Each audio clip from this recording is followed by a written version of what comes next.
Basically یہ پاکستان میں جو چناب نگر جسے وہ ربوہ بھی کہتے ہیں، وہاں ایک ختم نبوت فورم سے تعلق رکھنے والے ایک بھائی ہیں دیوبندی مکتب کے، محمد حسن معاویہ نام ہے ان کا، حافظہ اللہ تعالی. میری ان سے کل فون پہ بھی بات ہوئی، کچھ چیزیں میں نے ان سے ڈسکس کی اسی ایف آئی آر کے حوالے سے.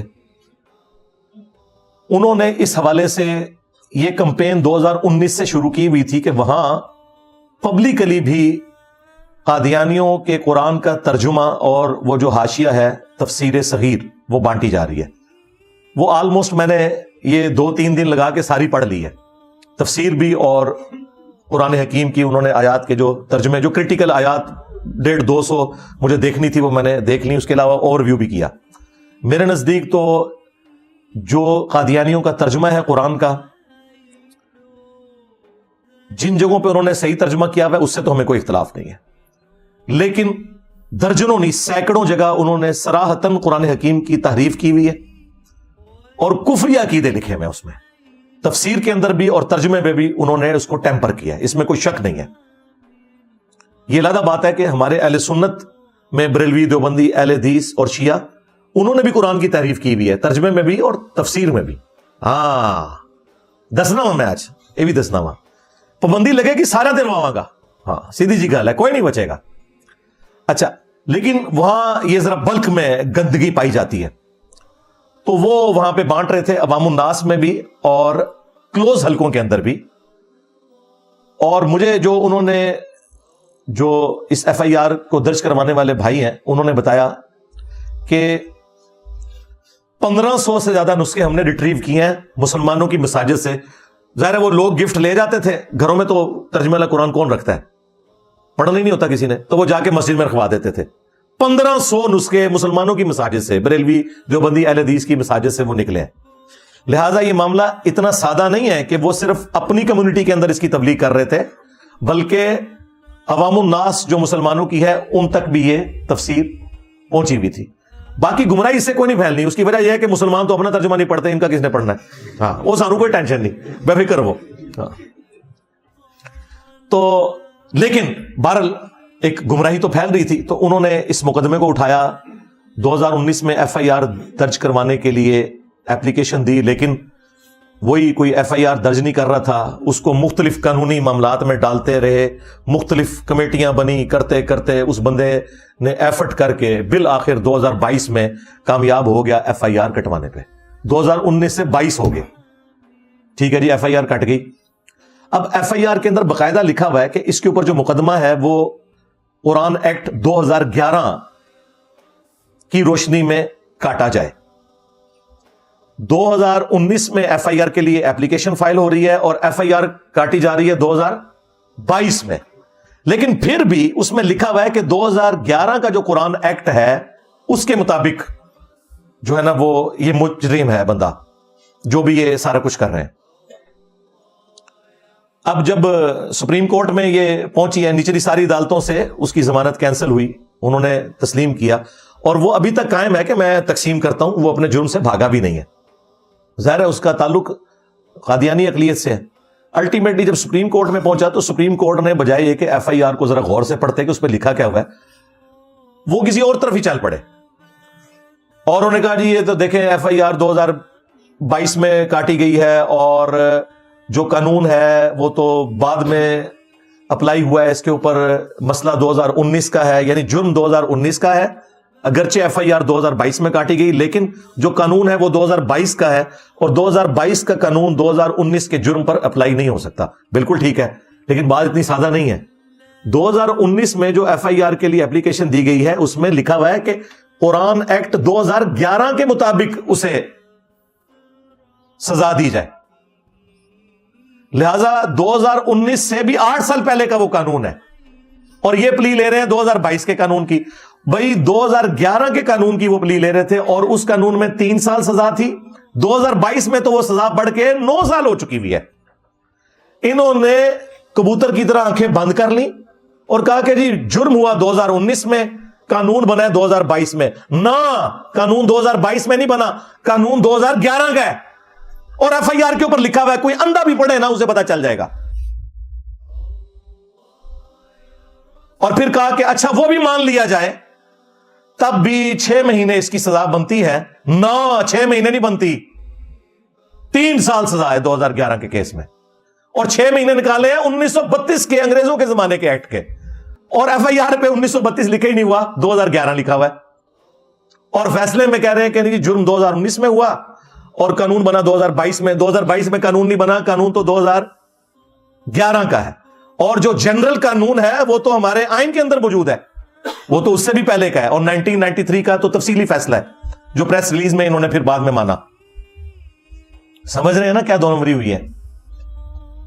تو وہ 6 مہینے والی سزا نہیں ہے, 2011 کے ایکٹ کے تحت 3 سال کی سزا ہے, اور 2022 کے تحت 9 سال کی ہے. چلو 2022 والی نہ دو, 2011 تو 2019 سے پہلے آتا ہے نا. لیکن اس سب کو اوور لک کیا اور پھر رخ دوسری طرف پھیر دیا کہ جی پاکستان میں اقلیتوں کے حقوق ہونے چاہیے. بالکل اللہ کے فضل سے سپریم کورٹ کی تو آپ جرت ہوئی ہے نا یہ بات کرنے کی. میں تو نہتا پچھلے 10-12 سال سے یہ راگ الاپ رہا ہوں کہ قادیانیوں سے ہمارا علمی اختلاف اپنی جگہ, ہم انہیں کافر سمجھتے ہیں, یہ بات اپنی جگہ, لیکن ان کی پرسیکیوشن نہیں ہونی چاہیے. انہیں ہم پیار محبت سے اسلام کی طرف بلائیں تاکہ ان کی نسلیں اسلام میں آ جائیں. علمی اختلاف کرنا چاہیے. یہ جو اختلاف ہے کہ جی فلاں ٹوائلٹ میں مر گیا, فلاں کو یہ ہو گیا, فلاں یہ ہو گیا, یہ کوئی علمی اختلاف نہیں ہے.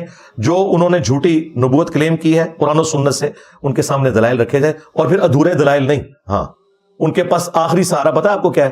چشتی رسول اللہ, تھانوی رسول اللہ, شبلی رسول اللہ.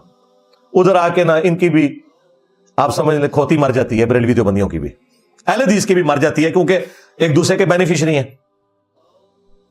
وہاں یہ گونگے شیطان بن جاتے ہیں, اور وہاں پہ صرف ہم بولتے ہیں دلیری سے, اور ہمارے اس پلیٹ فارم کی برکت سے الحمدللہ سینکڑوں قادیانی مسلمان ہو چکے ہیں. یہاں مجھے مل کے گئے ہیں پوری فیملیز کے ساتھ. اللہ کے فضل سے میں نے کبھی اپنے ساتھ بٹھا کے ایک ویڈیو بھی نہیں بنوائی چندہ بٹورنے کے لیے, کیونکہ ہم نے کوئی یہ چندہ بٹورنے کا پلیٹ فارم تو نہیں رکھا. نہ ہماری کوئی چندہ بک ہے, نہ کوئی مسجد ہے. نمازیں آپ کے پیچھے پڑھتے ہیں, چندے آپ کو دیتے ہیں, اور آپ کا حال یہ ہے کہ آپ ختم نبوت کے نام پہ چندے کھاتے ہو, اور جرت نہیں ہے چشتی رسول اللہ, تھانوی رسول اللہ کے اوپر بات کر جاؤ. دیکھو میں نے تمہارے ہر پبلک کے فرد تک یہ تمہارے بڑوں کا جرم پہنچا دیا ہے. یہی وجہ ہے کہ وہ پبلک تمہارے بزرگوں کو چھوڑ کر رسول اللہ کے ساتھ اٹیچ ہو گئی ہے صلی اللہ علیہ وآلہ وسلم, ہمارے اس پلیٹ فارم کی برکت سے. اور ابھی بھی اگر تم باز نہیں آؤ گے تو یہ کوئی چند ایک بھیڑیں اگر بچ گئی ہیں وہ بھی انشاءاللہ عنقریب تمہیں چھوڑ دیں گی. یہ 2 نمبریاں چھوڑ دو. تو یہ سپریم کورٹ نے پھر اقلیتوں کے حقوق کا وہاں پہ لکھا, اور لا اکراہ فی الدین قد تبین الرشد من الغی, دین قبول کرنے کے معاملے میں کسی پہ جبر نہیں ہے. اللہ تعالیٰ نے ہدایت کو گمراہی سے الگ کر کے بیان کر دیا ہے. اب جس کی مرضی ہے وہ حق کا راستہ قبول کرے, بالکل یہی ہے. لیکن ہم کب یہ کہہ رہے ہیں کہ قادیانیوں کو گن پوائنٹ پہ اسلام میں داخل کیا جائے؟ بالکل نہیں. میں تو بریلوی دیوبندی اہل حدیث کے حق میں بھی نہیں کہتا کہ گن پوائنٹ کے اوپر انہیں کوئی اسلام کی کوئی تبلیغ کی جائے.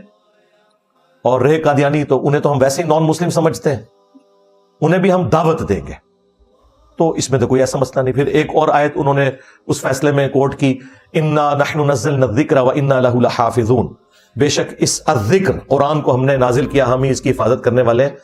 اور اس سے وہ یہ پلی لینا چاہ رہے تھے قاضی صاحب کہ آپ کو قرآن کی کوئی ٹینشن لینے کی ضرورت نہیں ہے, اللہ تعالیٰ نے اس کی حفاظت کی ذمہ داری لی ہوئی ہے, لہٰذا اگر قادیانی اس طرح کا گمراہ کن ترجمہ بانٹتے ہیں تو کوئی مسئلہ نہیں ہے. بھائی اگر یہی آپ کا قانون مان لیا جائے تو اللہ تعالیٰ نے تو کئی چیزوں کی ذمہ داری لی ہوئی ہے, لیکن اللہ تعالیٰ ان چیزوں کی ایگزیکیوشن کیسے کرواتا ہے؟ وہ تو پھر موت کا بھی ایک وقت مقرر ہے. ہم نے سیکورٹی گارڈز کیوں رکھے ہوئے ہیں؟ کیونکہ دنیا کو اللہ نے بقدرے ایفرٹ چھوڑا ہوا ہے, اسباب کے ساتھ معاملات کو جوڑا ہوا ہے. یہ امت کی ذمہ داری ہے کہ قرآن حکیم کے اوپر جب حملہ ہوگا امت اس حوالے سے کنٹریبیوٹ کرے گی اور قرآن پاک کی حفاظت کے لیے اپنا تن من دھن لگائے گی. رسول اللہ کے بارے میں قرآن میں آیا انا کفیناک المستہزئین, اے نبی صلی اللہ علیہ وآلہ وسلم آپ کا جو مذاق اڑانے والے لوگ ہیں نا, ہم آپ کو کفایت کر جائیں گے ان کے مقابلے پر. تو کیا اس کا مطلب کوئی آیت کا یہ لے گا کہ اگر رسول اللہ کی کوئی گستاخی کرے تو اللہ تعالیٰ خود بدلہ لے لے گا اور ہم نے کوئی قانون ایگزیکیوٹ نہیں کرنا اس کے اوپر, یا اسے نہیں سمجھانا؟ کتنی نانسنس بات ہے.